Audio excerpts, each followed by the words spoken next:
Catch me in the Muni where the party at. Dog pound, turn up with the elf up on my starter cap. Brought him back, boy, we from the land and we proud of that. Louder man, front to the back, here we go, I got him shouting that. Here we go, brownies. Here we go. Here we go, brownies. Here we go, brownies. Here we go, brownies. Let's go. Game on the line, Joe Thomas, I promise. Jim Brown running through opponents, how I got this. I return like Josh Cripps. Hand for the mini, got the dog pound jumping. Here we go, brownies. Here we go. Here we go, brownies. Here we go, brownies. Stand up. Here we go, brownies. Let's go. Cleveland! This is for you!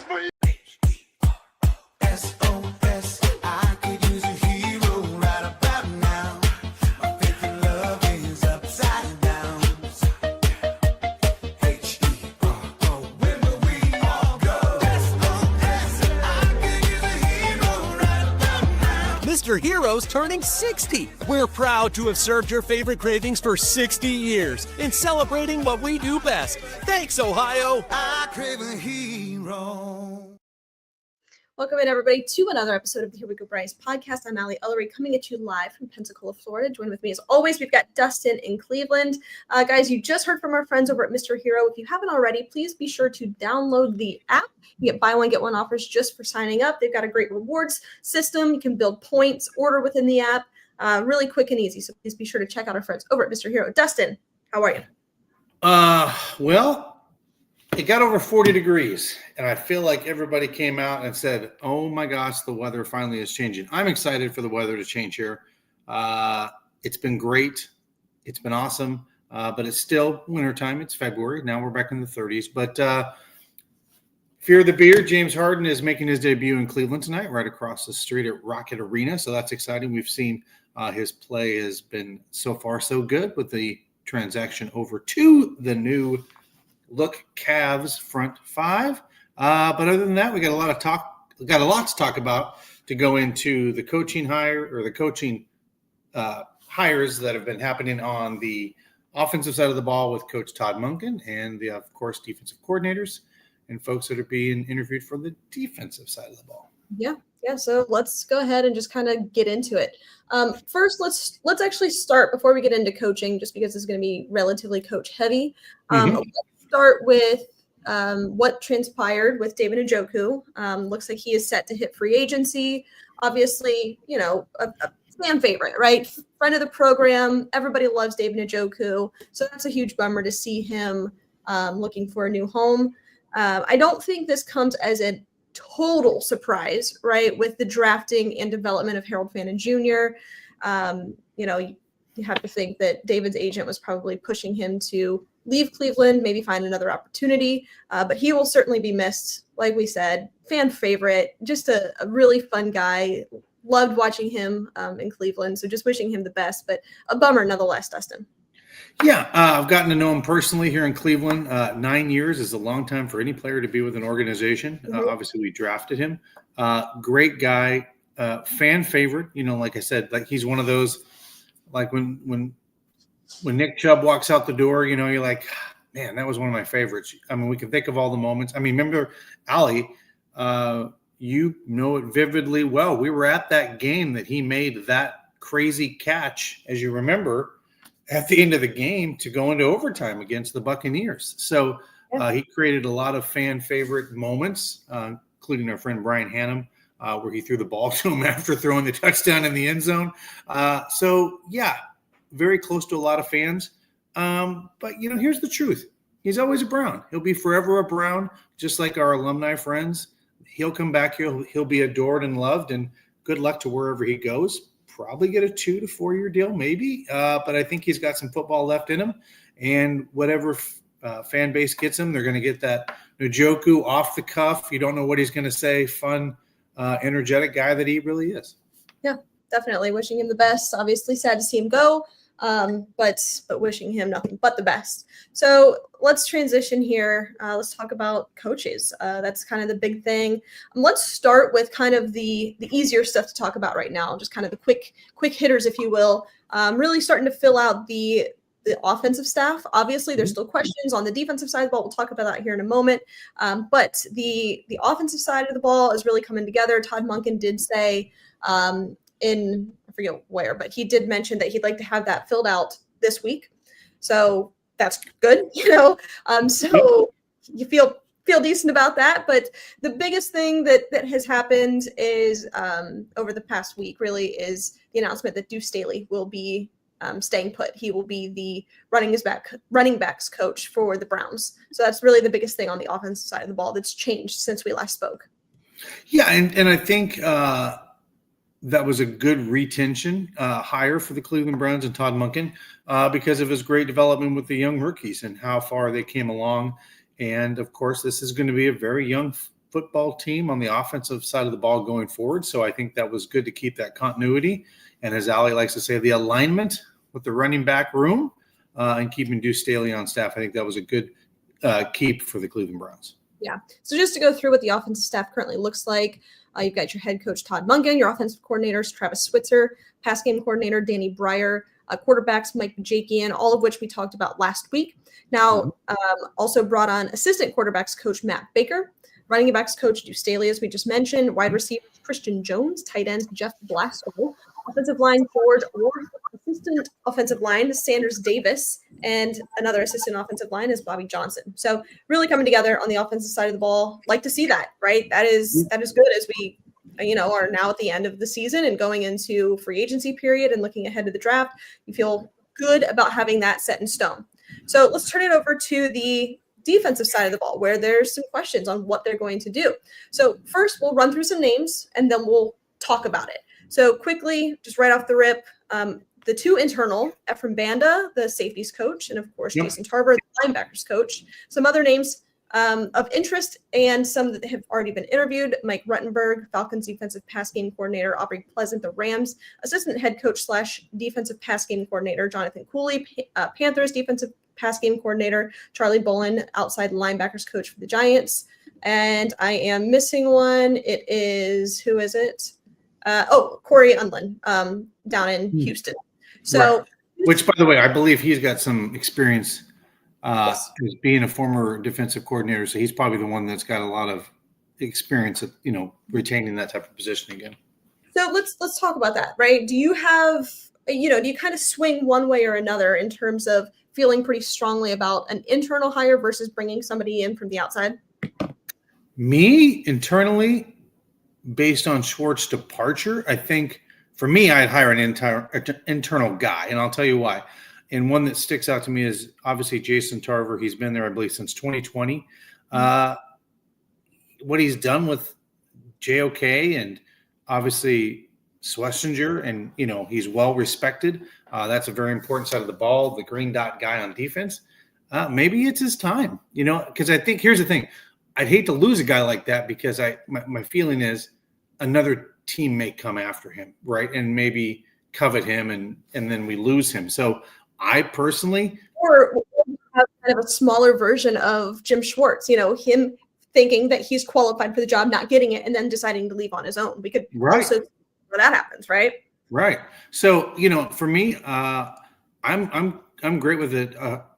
A Jason Tarver that's proven himself and been on the staff for 5 years, right? It's not like he's been there through all the good years of the defense and proven himself. So I'm an internal. Where are you at on this, Allie? I could kind of go either way. I don't want to say I'm indifferent, but I kind of am. I think that the talent on the defensive side of the ball is the recipe here for a decent defense, right? It's not bringing in the next Jim Schwartz or the next up and coming defensive coordinator. I think anybody can step in and do a serviceable job. Now, again, we want above average, we want above serviceable, but when we're looking at the names here, obviously this was very clunky with the departure of Jim Schwartz. So you kind of missed out on some of those other guys that went very early in coaching cycles. At this point, I'm kind of leaning maybe internal just to keep continuity purposes, keep everything kind of already the way that they're operating. However, there is a conversation to be had about an external candidate coming in, right? And just the creativity, the new ideas, doing something different that David just added himself to the show. David, that's crazy. I saw you there. I saw you there, big dog. Not yet. Hang on. David wanted a piece of this action, what we're talking about. Go ahead.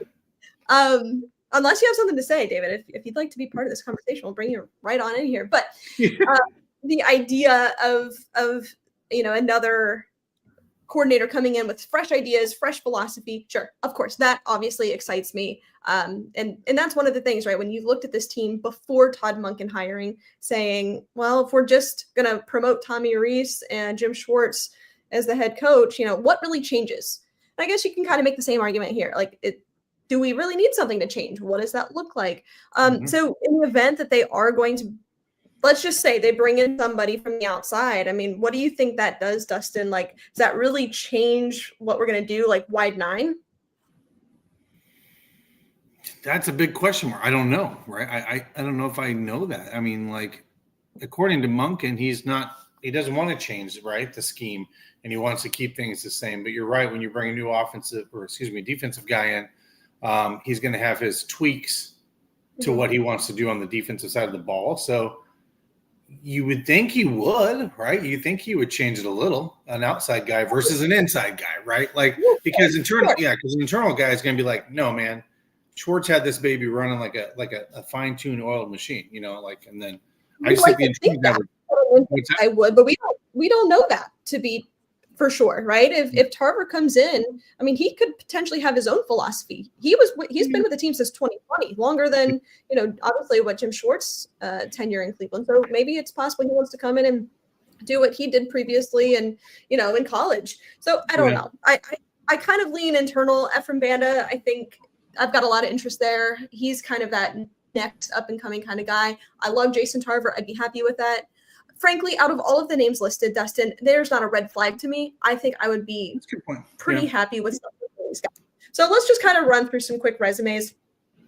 Ephraim Banda, obviously, guys, you were familiar with him. He's the safeties coach. He's 44 years old, has not played in the National Football League, but he served as the Browns safeties coach since 2023. Does not have any current connections to Todd Monken. So previously in the coaching world, no connections there, but spent time, obviously, with Jim Schwartz. His coaching experience started at Incarnate Ward. He was a student assistant there, then moved up through the college rankings, Mississippi State, Texas, Miami, Utah State defensive coordinator, and then came into the National Football League as the Browns safeties coach. So, you know what I like? Just real quick to preface with a lot of these guys, just going through their resume here, a lot of these guys are going to be secondary guys. Right? They are going to be safeties coaches, the defensive pass game coordinators. Oh, yeah, good point. That really, really intrigues me to kind of implement what we already know with the wide nine defense, what they want to do with the front seven, or really even the front four, and allowing somebody like an Ephraim Banda to come in, or whoever they decide, with maybe some secondary tweaks or some secondary new philosophy. That's really interesting to me, to kind of have a blend of what Jim Schwartz was doing plus some hybrid action in the secondary. Yeah, I think that's a pretty interesting thought. Next up, Jonathan Cooley, the Carolina Panthers defensive pass game coordinator. He's an Ohio guy from Gahanna, played at John Carroll. Does not have any Brown connections or Todd Monken connections, but he's been around the league. The Rams with in 2020, Raheem Morris with the Falcons. Geez. And of course now the Panthers. So he's been around. Aubrey Pleasant, the Rams defensive pass game coordinator and assistant head coach. That's kind of interesting, right? Somebody that comes with that leadership experience. Also a young guy. He's 38. He's been around, had some, spent time with obviously the Rams, with the Lions, Rams previously with Wade Phillips and Brandon Staley, Washington Browns back in 2013. So that's kind of interesting. In 2013, he served as a coaching intern for the Browns under Chud during the 2013 training camp. So no extensive Browns history, but of course, he was there. And then who am I missing? Jason Tarver, obviously a familiar name there. He's 51, spent the last 6 years with the Browns. So, when you look at this, you look at a guy in Jason Tarver who has consistently elevated his position group. We go back to 2020. I mean, man, there's just been some dudes. I have always been critical of the linebackers, right? Just because there were never enough. It wasn't the talent, That's Dustin. true. You were like, we didn't have enough, right? It was always a depth issue. Somebody would get injured, and then it was just like, oh, we're having, David come in and play linebacker for the Cleveland Browns. It was stuff like that all the time, and it would just drive me absolutely insane. So I think when you run through these, I also want to just kind of quickly go through Corey Unlin. It's interesting to think that what they're trying to do is bring in a guy that has experience, but is also maybe willing to try some new things, given the talent that they already have and the start that's already in place. So Corey Unlin, he's coached some guys. I mean, let's just take a look back here recently. 8 Pro Bowlers this past year not this past year, but Kamari Lassiter, Kalen Bullock, Derek Stingley Jr., Hufanga, Malcolm Jenkins, Aqib Talib, TJ Ward, Chris Harris Jr. So he's coached some dudes, has been around the game. So I like the idea of a potential hybrid solution, right? Mm-hmm. Already having what you have in place, paired with a guy that can come in and do some unique things that Jim Schwartz wasn't necessarily doing. Right. Yeah. I mean, like I said, if it's not somebody internally, I want somebody that's got a little bit of pedigree, or at least has been a DC in the National Football League. I would feel more comfortable with that, but I don't want to just change, to your point, somebody that's a position coach and has not done it before in the NFL, because then you could have more people walk out and not have that continuity on the staff. Keep those guys around.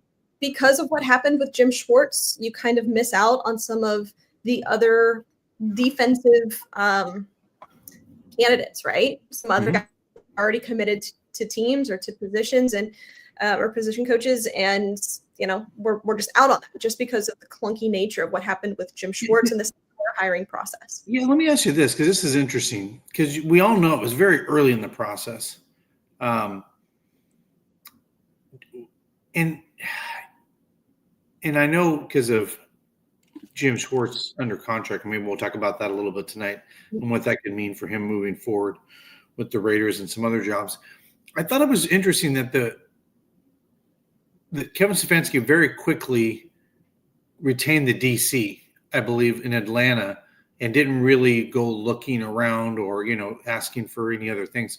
I just thought that was interesting. I don't know why, but I just thought, well, that's obviously if he wanted out of his contract, the Browns could have figured out something with the Falcons, right? So I just thought that was interesting, how they were going through this coaching process, and but that was really quickly one of the first things he basically put under his hat once he took the job. So I don't know, it was just odd, the whole. And I think we've talked about this. I feel kind of like Schwartz was kind of an Andrew Berry guy. He was kind of mirrored up with Kevin Stefanski later on, after the firing of Woods, right? Yeah. And brought in. I just think it was, I don't know, maybe it's kind of like an interesting marriage. And, the one person that was always looking better in the marriage was Schwartz. And so it was like, so glad you look great, because I look like, what over here, right? So I don't know. It was interesting in itself that it was kind of like a guy that was from Philadelphia, Andrew, knew him really well. I don't know. It's very odd, the whole thing. It was. The whole process was clunky. And I think that the Browns ended up quite lucky, actually, in the situation that they landed in hiring Todd Monken. I think it could have been a lot worse. Obviously, it remains to be seen. We'll see how all of this shakes out. But just the process in which they didn't comply with the Rooney Rule until very late in the process. They weren't able to make a hire, as well as just the back and forth between Los Angeles and we weren't part of the process, so it's hard to say, but the nature of looking like they're stringing guys along. So you have to wonder, did Jim Schwartz genuinely believe, or was he convinced that he was getting this job? It was his to lose. They just had to essentially comply with the Rooney Rule, and then the job was going to be his, and then it wasn't. And similarly with Kevin retaining, what's his name? Ulrich, whatever, yeah. down in Atlanta. It was almost immediately that Kevin was announced as the head coach, that it was put out that they're retaining the defensive coordinator. And I agree with you. That was odd. You have to wonder, okay, does Kevin just not have the guts to say, hey, no, I'm bringing in my guy? Because we know that Kevin. Or was it an awkward marriage like it was in Cleveland in some ways? By the way, if you become our new head coach, we want to retain the defensive coordinator. It could have been. I think it's possible because Kevin has always been kind of a yes man. He's very agreeable and pushed around a little. So maybe if he would be more willing to do that than other coaches. And I also think that it was interesting because if you remember on draft night, Shedeur Sanders got a prank call. And who was it? None other than that defensive coordinator's son. So kind of interesting. Good little tea there. Look at that, Allie. Good tea. Kind of interesting that's the route that he took. It doesn't matter. They're not Cleveland Browns. It doesn't matter. But interesting nonetheless. I agree with you. The process has just been weird, clunky, and just weird. Moving on, the Browns, obviously, since we last spoke, they made a special teams coordinator hire. So that's really exciting. Let's get into that. They bring in Byron Storer as the special teams coordinator. Prior to being in Cleveland, he was the assistant special teams coach with the Green Bay Packers from 22 to 25. Before that, he was in with the Raiders, Oakland, and Las Vegas as a special teams assistant from 2018 to 2021. And then going back to San Diego as an assistant linebackers coach, special teams assistant, and assistant special teams coach for the Bucs in 2010 and 2011. So, something to note here, he's a fullback. That was his position. He went undrafted in 2007, got picked up by the Bucs, and, that was about it. He had a pretty short NFL career, just a couple of years in the league, and then got into coaching. And he's been a special teams guy ever since. So kind of a special teams lifer, if you will. I think you feel good about it, right? He wasn't the special teams coordinator for the Packers. He was the assistant. So when you look at what he's done, you look at, okay, he was with the Raiders from 2018 to 21, and then the Packers 22 to 25. Not just one and done years. He spent a couple of years with each program. He's 41 years old, so fairly young. And look, I think that this is a hire that has potential to be potentially a home run. Yeah, and like I said, he's come from some really good organizations. He's Packers, I believe, right, is where he was previous. Is that correct? Yep. Yeah, so obviously a well-run organization. So he comes from a disciplined coaching staff. So I'm excited for that hire, right? I think, again, probably his time to also get promoted, right? Like you said, he hadn't called the special teams before, and now this is a guy that's looking for get his flowers a little bit and prove his worth here in Cleveland. And after what I watched last season, I don't think he could do worse.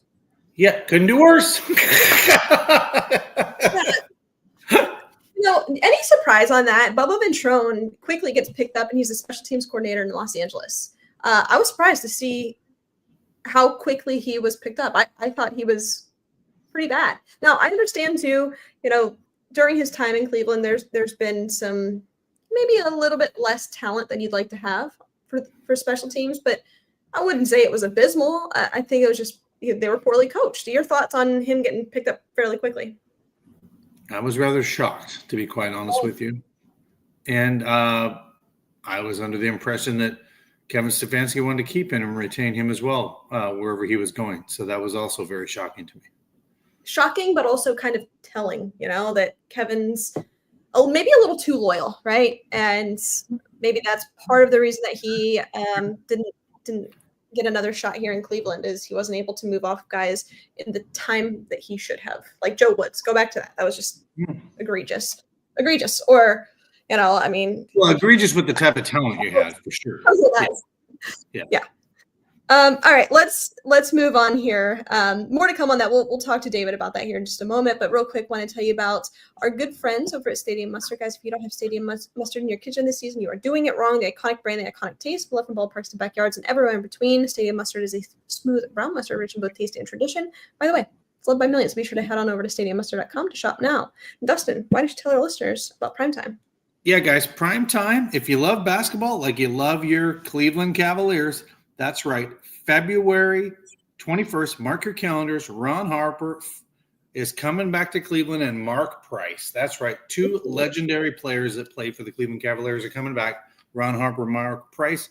And then, of course, March 1st, You got Chevy Chase and Beverly D'Angelo, who played his wife on the show, will be there March 1st. And I hear there's some other things being mentioned as well. Also, get ready. There will be a discount code into perpetuity from our friends at Stadium Mustard that will be releasing here soon, so you can get some extra discounts on your favorite mustard. There you go. There you have it. Also, just real quick, we want to tell you about our friend Crystal John Tony. Guys, if you are looking to buy or sell a home, or maybe you just have some questions in investing or renting, give our girl Crystal John Tony a call over at eXp Realty at 216-215-6663.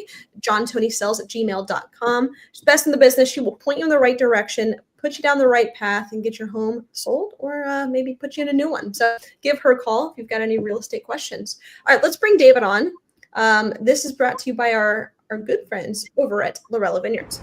Here we go, Brownies Nations. We are here with Larry Lorello at Huntington Field to talk about Here We Go Brownies wine and all the other amazing wines at Lorella Vineyards. Yeah, I just want to tell all of you guys, it's harvest season right now. We just started with some of the whites, and reds will be coming in next. Stop out at the winery, all the wineries out in Northeast Ohio, for to check out all the harvest and what we're doing out there. It's a really good time right now. Here we go, Brownies. Here we go. Here we go. Woof, woof, woof, woof. All right, let's bring him on, the husband of the program, Dr. David Ellery. Hi, David.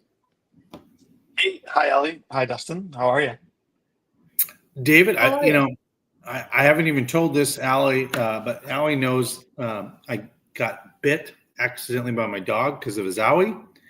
And wouldn't you know it, Sunday night, I'm left-handed, same thing, smashed my thumb in the SUV thing as I shut the door, and I got a hematoma on my left hand. So it is the week to like stay away from, I don't know what, but That's a bummer. Sorry I tried jumping on earlier. That was an accident. I'm not very good at StreamYard. That's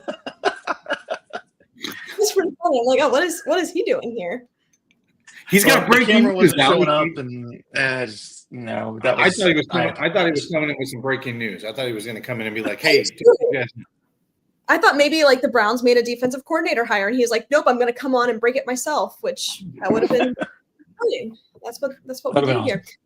All right, David. First off, I don't think that there's anything medical related that's happened, any surgeries or anything like that, but just want to run it by you, see if I'm missing anything. No, you are correct. I have nothing to report, nothing to update. We spoke about it last week, just kind of touching base on all the big ones. And as far as I know, I have not heard anything to change any of that news from last week. All right. Well, that was the medical moment. Well, I was going to say, you probably have seen Deshaun Watson working out, multiple videos he's posted of his workouts. I don't know if you've seen any of those. So he's been doing that. I did not, but I mean, we know he's doing it. He was practicing at the end of the season. No surprise there. I want to get your, temperature check on, the defensive coordinator hire. Do you kind of swing in one direction or another versus an internal versus external hire, David? I kind of like you and what you guys were talking about in your approach to this, or their approach to it. I can go either way. I think I'm not certainly like tied to any of the candidates super like strongly. I think kind of like you alluded to, Allie, with the roster in place, it's while you don't necessarily want it to be just plug and coach sort of situation, it's kind of like that in the sense that this defense is established and there's leaders all around it and they know what needs to be done to continue having the success that they've been having. So bringing in a defensive coordinator, I mean, it's obviously you want someone who can push them up and help with scheme and definitely get them lined up, just because from year to year you like to make little adjustments or kind of make sure guys are progressing and improving. I mean, overall, I think it's a good opportunity for any of these younger guys, inexperienced guys, to kind of get their feet wet with a really good defense and a supporting cast around them. So, if it's Jason Tarver getting bumped up, I think that's awesome. He's a fantastic coach and he's got a lot of great experience. And I think given what the linebacker room was this year, he can probably continue that as well as expanding his, grasp on the entire defense as a whole. But, if he ends up sticking on at linebackers coach and they bring in someone else from the outside, he can be a great resource for them, even as a position coach, to help them be like, hey, this is our defense. These are our guys. And like, as long as I guess he gets retained would be the thing, which I think he would at this point, just because it's so late in the process. But no, I don't have a huge pull towards any of them, but I'm just excited to see kind of where Todd Monken ends up going with ultimately, just because it's been an enjoyable kind of couple of weeks since he's been hired, seeing the route he's taking and the path and how he's choosing these guys. And I think he's put together a really good staff and close to rounding it up and completing it. Yeah. I think this is a great opportunity for a lot of the guys that I mentioned. Most of them are younger guys, up and coming future defensive coordinators. You have to look at this as an opportunity that you're going to come in and coach one of the best defenses in the National Football League with Myles Garrett, Denzel Ward, Carson Swessinger, and then, maybe as a stepping stone job. You come in as the defensive coordinator, you do a great job. The Browns make the playoffs, they're looking great. You're going to get head coaching interviews, right? You are going to be this is a great stepping stone. So if you're any of these guys, you look at this as a pretty desirable job. Now, Yep, totally. That was kind of a totally different question. The Browns as a whole, totally different question. But just to call this defense, it's a pretty great opportunity in my opinion. Yep. I mean, I completely agree. And I think that makes it, that's fun for both sides, fun for the Browns and for the team and the players to see someone come in and maybe take that next step, but fun for that guy too, because he can coach an established defense and still have success and then springboard his career. So moving on, how boring was that Super Bowl until the very end? Well, I will tell you, if you all remember the San Francisco New England Patriots Super Bowl, it very much mirrored that, where it was field goals. Now, my friend is a huge Seahawks fan, has been his entire life, so he was elated. It was a defensive. I mean, Drake made. Yeah. I mean, he had his struggles in the playoffs, and those kind of just magnified in the Super Bowl. But man, what, 7 sacks did he end up with? Something like that. I mean, it was insane. Like the fact that they just looked like they were just discombobulated the entire game on defense or on offense. I really thought that up until the fourth quarter, Super Bowl MVP was going to the kicker, and it was like, wow, like could this actually happen? We've never seen anything like that. There has never been a kicker Super Bowl MVP ever. But the way this game was going, it looked like that was going to be it, because at the time you had JSN that went out for concussion. He ended up coming back, but Kenneth Walker, while he was producing, he hadn't scored up until that point. So it's like, well, what are we going to do? But and I was excited because you had 2 former Boise State players playing in the Super Bowl. So with DeMarcus Lawrence, with that free agency hiring, and Halani, the backup running back, it was cool to see 2 Boise State guys get their Super Bowl rings too. And those guys, that was pretty cool to see that as well. Yeah, I think it was one of those games where when you are not a fan of the Seahawks, it's kind of boring. You're kind of like, oh man, this is rough. Like, I want to see some fireworks, I want to see points. But I bet you what, I tell you what, I bet the Seahawks fans were loving it, kind of just like really enjoying seeing such a great defensive performance. And I mean, I think we'd be in the same position, whenever the Browns are in kind of a slugfest, but it's like shutting down, getting, close to double-digit sacks. It's an amazing feeling. And you're like, this is the best defense. This is incredible. And you're all into it. But for, fans of any other team, that's just not as exciting, which is, you can respect it. You can respect it being good defensive football. Like you said, 6 or 7 sacks. But it was really cool to see, I guess, just how clinical McDonald was in coaching that and calling those plays. I mean, they were doing, it wasn't even, they weren't blitzing. And most of those sacks came on 4-man pressures, just base defense. And so to be able to accomplish that and just have that offensive line, running around in circles was really impressive, and just really amazing to see kind of the trajectory his career's had so quickly too. Really a bright defensive young mind. And he's going to have that defense like that, playing like that every season, year in and year out, while he's their head coach. That's terrifying. Yeah. Well, and I think the bigger story in all this is what the Seattle Seahawks have done in 2 years, getting rid of Geno Smith, bringing in DeMarcus Lawrence, hitting on some of their draft picks, getting rid of Russell Wilson, and seeing their ways and turning it around in 2 or 3 years. Like, that's phenomenal in a lot of ways, what they did as an organization, just from a standpoint of getting it right. And by the way, getting rid of a legendary coach who won you a Super Bowl. I mean, those are some big risks you take as an organization, saying he's not in anymore. We need to go younger, more inspired type of guy. Russell Wilson doesn't have it anymore. I mean, those take some big kahunas to do that as an organization. Gods. But just for that exactly, to paint the picture, the Seahawks, they had question mark at quarterback just a year ago. They had question marks at quarterback. They traded DK Metcalf.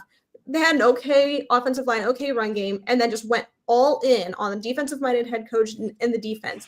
And then when you look at that, you've got a great defense.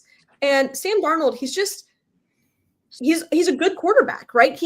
I'm not going to say he's an elite quarterback because he's not, but he's a good quarterback. When you have good offensive line play, good enough offensive line play, a good running back and a good receiver, you can get shit done, essentially. I mean, Jackson Smith and Jigba, guys, he wasn't a top 5 pick. Yeah, he went in the first round, but he was picked 20th overall. So the ability to identify talent and being able to hit on a couple of draft picks here and there and bringing in a guy that fits the culture in Sam Darnold and that can just distribute the ball. And that's all it took.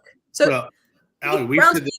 Well, we've always said this. The Browns just need a good quarterback. They don't need a great quarterback because their defense is elite, and they need to have, a middle of the pack offense, right? Like, I mean, and we didn't see it last year, but just scores points, like gets over 20, 30, points, like 24, 20. That is precisely why I have been so pissed at this team the past 2 or 3 years or even going back really under Kevin, when you have an offensive guy as your head coach and you cannot get anything done on the offensive side of the ball and you are essentially wasting generational defense, because look at what the recipe was for the Seahawks this year. It was just being good enough. It wasn't going out there and sure, they had some dominant wins, but they were just good enough. And that is what is just so frustrating, that Kevin couldn't get this team to, one, be disciplined enough to ever even sniff any type of success like this, but also scoring points. If they could have just scored a little bit more, they probably would have been maybe in the playoffs 2 or 3 more times than they were. Well, I'll give you 2 examples where I think he lost his coaching job. The Jets and the Titans. Yep. 2 teams you absolutely should have beat. I saw it in person, and I literally was in New York, and I go, I don't know how he keeps his job after this game. Like, this is crazy. Like this team, and you just gave up on special teams 14 points. Like, you're cooked. Like, this is not a team you lose to, right? And by the way, they want the first pick. They don't have a quarterback. It's not like they're going to try to be, to your point, you don't need to score a ton of points. You just need to score enough points when you have a great elite defense. That's it. Yeah, I know. But overall, from a fan experience, I would say the Super Bowl was pretty boring, pretty forgettable. Not one that you're going to look back on and be like, man, that game was nuts. No, it kind of sucked. We ended up playing with the dogs. We went outside. We were playing the game. We really kind of had it on in the background, which is I will say we had the Here We Go Brownie Super Bowl party, and I'm just kind of like, okay, now it's 9 or 12-0. I kind of checked out a little bit and walking around doing stuff because it was kind of like, oh, I guess we're just going to get a bunch of kicks. Yeah, and also a bad betting game. If you put any money on this, let's just run through the stats here. I don't think many people made a lot of money. Sam Darnold, 19 of 38 for 202, 1 touchdown. He had 202 yards. Kenneth Walker had a game, 27 for 135. Cooper Kupp, 6 for 61. AJ Barner, 4 for 54. And then turning it over to New England, poor Drake May. Statistically, though, he put up some yards, 27 of 43 for 295, two touchdowns, 2 picks. He was sacked 6 times. Drake May also led the team in rushing, so that's not ideal because he only had 37 rushing yards. So they just weren't able to do much. Matt Collins was the leading receiver, 78 yards. Demario Douglas, 45. And then Ramondre Stevenson had 40 yards. So it just sucked. Sucked. Yeah, I saw, but I think it was Drake, in the fourth quarter, he had some sort of record-setting fourth quarter in terms of passing yards in one quarter in a Super Bowl. So again, the fourth quarter was a little exciting, but speaking about betting on the game, did you? I forgot to bring this up to you, but I mean, we like to look at quarterback rushing yardage lines, and Sam Darnold was 11.5 for 10.5, and he got to his 11 yards. Actually, I think it might have even been for some people 5.5, but anyway, he got to like 11, and then at the end of the game, he had like a 6 yard kind of like fall backwards that they counted as a rush and not a sack. He lost 6 yards exactly, and it got him under his line. And so, like, you know, thousands or millions of people ended up losing on that because it was like essentially like a kneel down, but he like wasted 3 or 4 seconds with it. And it's like, why didn't you just take the knee at 1 yard instead of the 6? So that was pretty rough for a lot of people. Well, so here's something interesting.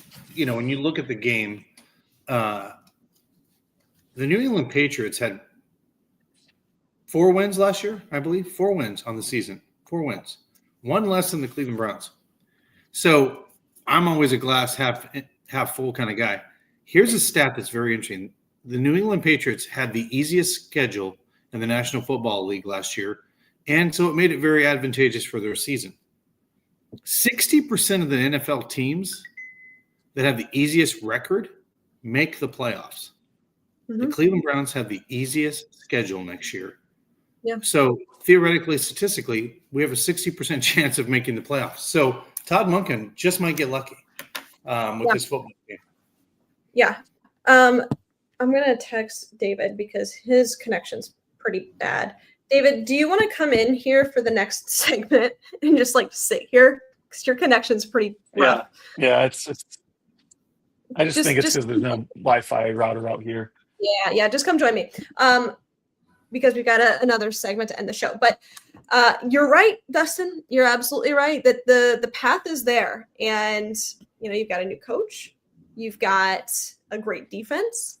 And you've got the easiest schedule in the National Football League. And you've got a guy in Shedeur Sanders that a lot of people believe can get you several wins. So if they can go out and just have slightly above what they were last year offensively and maintain that defensive standard, yeah, I would not be surprised if the Browns are able to make the playoffs. That would not surprise me. 10 wins is not crazy talk. I mean, like 10 wins. How many games were just right there? Something happened. Yeah. So. Well, yes. and you know, we'll get into it probably not on this show, but, you know, are the Browns going to maybe go look for a bridge quarterback out there that's available to compete with Shedeur? Because I think yes. I'm assuming you saw what Myles Garrett had to say about Shedeur Sanders at the Super Bowl. I mean, he did one of these in his pictures.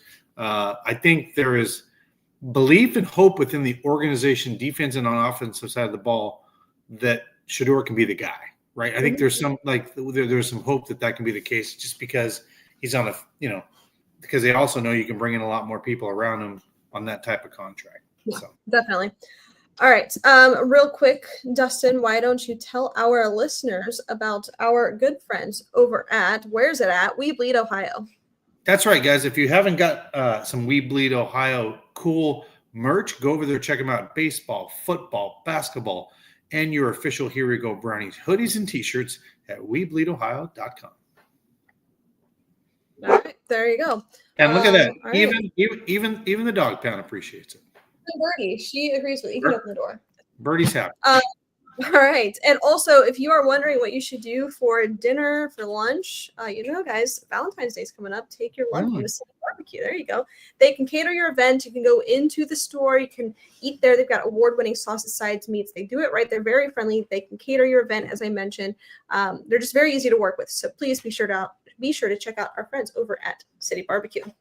All right. So I thought maybe it'd be fun to wrap up with a segment of just some trivia, some Brown/football trivia between you and David. Now, this makes it very challenging because I don't want David to see my screen. So I'm going to pull it up on my phone, which I do have. Because and by the way, just a little bit of an update. Not shocking because this team's terrible, but your Cavaliers are up 40-24 at the end of the first quarter. Interesting. All right. Let me pull up my Browns trivia. So I was thinking we'll kind of go with this first one.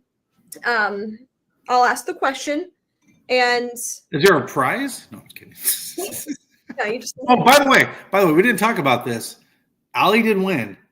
6, 7, no, 6, 8, and 3 ties because I took the New England Patriots hoping to tie. So you won the overall thing for the year. Win. Yes, I did. Winner, winner, chicken dinner. So I'm thinking let's go through these, have a little bit of fun tonight. I'll keep score. So whoever gets the first one correctly, I will ask the next question to. Let me write this down here. So I will just throw it. I'll throw the first question out there. Whoever gets to it first can answer. How about that? Okay. All right.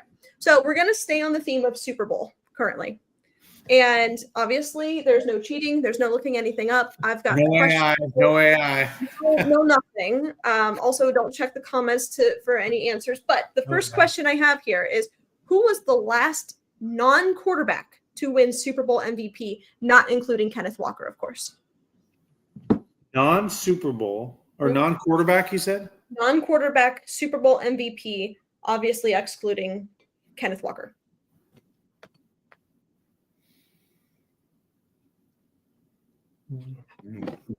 That's a good question. All right. David, you got it? David? Non-quarterback. You want to know, Dustin? Do we have a time frame? Well, I mean, obviously. Quickly. No, I'm just thinking we're thinking the last 5 years. I'm just trying to think when. Whenever it happened. Yeah, I will give you a hint, and it was in the past. I think it was in the past 5 years. Yeah. Okay. All right. I'm gonna say a wide receiver, but I'll let you go first, David. I'm drawing a little bit of a blank on this. All right, David, you're up. Who was it? It was Rams wide receiver Cooper Kupp, because we thought maybe he'd repeat and get a second one this year, but he didn't. That is correct. The last non-quarterback. Yeah, you're right. He balled out in that Super Bowl against the Bengals. Yep. All right. So the next question here, and we'll do the same thing. Just whoever gets it can take it. Staying on Super Bowls, with the Patriots losing, who holds the most Super Bowl victories? Which team? The Patriots. Partially correct, yes. And There's actually two. There's two. That have the most victories. They're tied with the Patriots. Steelers. It's the Steelers, the Patriots and the Steelers. Yes, that is correct. All right. The next question I have for you gentlemen, sticking with Super Bowls. Who was the last player associated with the Cleveland Browns in any fashion to win Super Bowl MVP? There are actually two of them in the past 10 to 15 years. Two former Browns became MVPs in the Super Bowl? Or associated with. So both of these players were Super Bowl MVPs prior to their time with the Browns. Oh, okay. Associated with the Cleveland Browns. I think one would be Odell Beckham. That's incorrect. Okay. Nope, that is incorrect. I can give you I'll gladly give you positions for these two players. Now, the question's about one of them who's the most recent, but if you can get both, that's maybe a bonus point. One's a quarterback and one is a linebacker. Okay. One of them actually was coached by Jason Tarver. oh yeah, All right. So you said one's a quarterback, was an MVP. Yep, Super Bowl MVP. Oh, I know that one. You got it? Yeah, Who was it? Joe Flacco. Joe Flacco is correct. Oh, wow. Flacco. But can you name the most recent? And this happened in, can't look it up in front of you. This was in, hang on. What position was this one that you're going to? Linebacker. No, he didn't play for the Browns. I will give you the year. The year's 2014. Oh, well, maybe he did. Linebacker, 2014. I can picture the unit. Oh, man. Oh, wait. Okay. Hang on. I think I have it. No. All right. Hit me with it. No, I think I have it. Did he play for the Patriots? He played for the Patriots. No, he did not. Damn it. Willie McGinnis? No, not Willie McGinnis. All right, David, any guesses? I can't think of his full name. Malcolm. Oh, Malcolm's. You don't have it. No. All right, it's Malcolm Smith. Malcolm Smith. Malcolm Smith was the linebacker for the Seattle Seahawks. So I'll give you like a half of a point, David, because you got Malcolm. All right. Where am I at? I don't know how many points I have. You have 1 point. So David's got 1.5, and you've got 1. All right, let's do Browns trivia. Who is currently the longest tenured Cleveland Brown? Borges? No, Oh, that's a good guess. that's a good guess. It's You got it? an offensive lineman. I'm gonna go with. Oh, Joel Petonio. Joel. It's Joel. That was close. You Oh. both said it kind of at the same time, so I'll give you both half of a point. So 1.5, and David, that brings you to 2 points. Woo, up to 2. All right, moving on. The Browns just hired Todd Monken. Now we know what he has done in the past offensively. Now he mentioned that with the Browns, he's going to just kind of do what's best for the personnel. But previously, what has Todd Monken's offensive philosophy been? What is his offensive philosophy?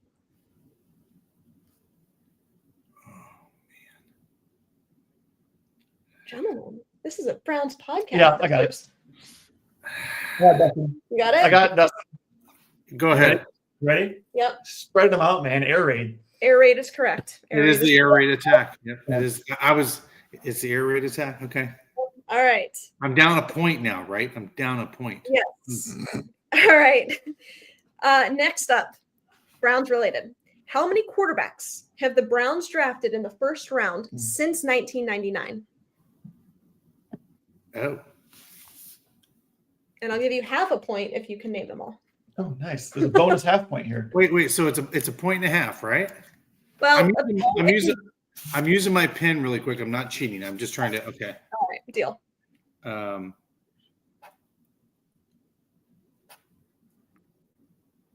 gonna go 8. You're gonna go 8. You would be incorrect. David, would you like to take a stab at it? I can think of 2 right away. Okay. Couch, Baker Mayfield. I'm gonna say 5. 5. You were both incorrect. Neither get a point. The answer is 4. And those 4 quarterbacks are Tim Couch, Brady Quinn, Brandon Weeden, and Baker Mayfield. No. You're missing one. I'm not. Johnny Manziel. Oh yeah, I am missing one. Uh-oh. Yeah, you're right. I am. That's right. Sorry, I let you win, but All right, no points given. Just that's Ellie's fault. You're right. I did miss one. I don't know how that's possible. All right. Name this player. I'm going to give you the career path. Okay. So I'm going to tell you where they've played previously, and you tell me who that player is. They started out at Michigan, then they went to Pittsburgh, Seattle, and then Cleveland. Who is this player? say that one more time. Started out Michigan to Pittsburgh to Seattle to Cleveland. So Michigan as the college, or are we talking? Yeah. Not the Michigan Lions. Well, no, but you're saying, is this person, this is their path in college, then they went to the Browns? I'm confused. Path. They started out at Michigan, then they went to the Pittsburgh Steelers, to the Seattle Seahawks, to the Cleveland Browns. I got it. Oh, I almost said it. Ooh. All right. Okay. You got it? Devin Bush. It is Devin Bush. All right. It is Devin Bush. All right, let's do another one. Same thing. Name this player. Started out at Michigan State, to the Tennessee Titans, to the Cleveland Browns.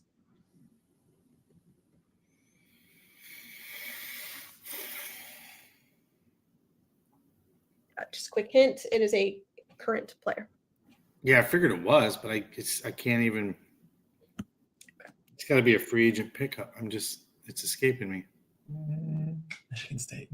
It's probably on defense, clearly. Oh, it's Jack Conklin. It's Jack Conklin. He went to Michigan State. Yep, it's Jack Michigan State legend. Yep. Oh, Jack. All I right. guess I didn't realize where Jack Conklin went to college. Okay. Yeah. Yes. All right. What else do I have here? You can do one. Let's do two more. We got time. Let's do two more. All right, two more. All right. Name this formation. I'm going to give you the personnel grouping. You tell me the formation, okay? What is it called when you have one running back, 3 tight ends, 13. and 1 receiver? I think he got it, didn't he? What did he say? I didn't finish the question. Sorry, I just jumped the gun a little bit there. My God, David, get a grip. I feel like it's we're playing Family Feud and he just slammed the button. We need to get buttons. Yeah, because you're right. Buzzers this would is help. crazy. All right, and last but not least, this is a Shador Sanders trivia question. Oh boy. What type of watch does Shador Sanders hold up during his Is it an summer? app? I want to say Apple Watch, but it's An Apple Watch? Oh, no. It's not a Rolex. It's not a Rolex, is it? It's not a Rolex. No, it's not a Rolex. I'm sure. I think he does. He probably has Rolexes, Yeah. but this one's not. The one in his iconic celebrations, right? At Colorado. Obviously, he's not doing that with the Cleveland Browns currently. Yeah. But I gotta tell you, I have no freaking idea what his watch is. I mean, Right. Unfortunately, we are watch nerds. oh wait, somebody said a Cartier. George It is not a Mallory. Cartier. It is not a Cartier. David, do you know it? you were close with Apple when you got the A and the P. It's an AP. It's an AP. It's an Audemars Piguet. Audemars Piguet. Yes. So it's an iced out AP. Is that what Allie's wearing? No, this is not an AP. No. I'm wearing an Omega. So there you go. There you have it. David, Hey, I got a trivia that will blow your mind. Okay. What current head coach in the National Football League, and you guys may have seen this, what current head coach in the National Football League has 4 more rushing yards than Bo Jackson ever? I know. I'm hitting it. Allie. It's John Harbaugh. Or Jim Harbaugh. It's Jim Harbaugh. Jim Harbaugh. Which is crazy Unfortunately. stat, by the way. That's insane to me. That is That is a very wild step. that's not It's like unfathomable. yeah. I cannot understand. Because I mean, if he wouldn't have got hurt, I mean, Well. Bo Jackson would have been, Yeah. crazy good. So It's insane that Jim Harbaugh Yeah. has more wars. Crazy. But any closing thoughts as we wrap up here, gentlemen? no, everybody enjoy your weekend. Obviously, we'll probably get into some free agency buzz talk. The combine's coming up, guys. Get ready for that. I think I'm going to actually go to the combine. So if any of you guys are going to the combine, I've never been. Thought it'd be kind of fun to go down to Indianapolis. Never been to that city. They make it a very fan-centric kind of thing. So looking forward to that. But yeah, combine, we got a lot coming up. Free agency, and hopefully by next show, we'll have a defensive coordinator. There you go. There you have it. Hopefully. Yeah, I was just going to say, hopefully this time next week we have conversations about that and the coaching staff is complete. Yep. That would be Oh, that'd be good. very nice. But thank you everybody for tuning in. We appreciate you. Stay safe, stay healthy, and as always, Browns fans, go Browns. Go Browns. Go Browns. SOS, I could use a